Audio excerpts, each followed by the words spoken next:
చాలా చాలా ఆనందంగా ఉంది. ఈ ఆనందానికి కారణం మీరు. ఎక్కడ పడితే అక్కడ వీడియోలు చేయడం ద్వారా చాలా ఇబ్బందిగా ఉంది. ఎలాగైనా ఆఫీస్ పెట్టుకోవాలి అనే నా కల. ఆఫీస్ పెట్టు, మేము సహాయం చేస్తామన్న చాలామంది వెనకడుగేశారు. ఒడిదొడుకులు ఎదుర్కొంటానా, తట్టుకోగలుగుతానా, నిలబడగలుగుతానా లేదా, ఇలా చాలా చాలా డౌట్స్. నిద్ర పట్టనివ్వట్లేదు. మీ అందరూ ఇచ్చిన ధైర్యంతో ఏదైతే అది అయిందని అడుగులు ముందుకేసాం.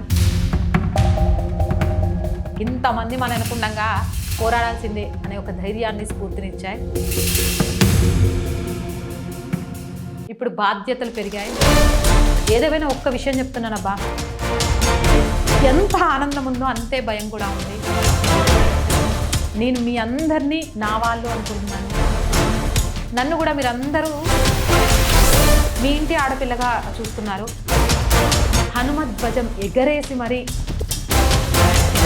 ఛానల్ని ప్రారంభించాను. ఆ ధ్వజం సాక్షిగా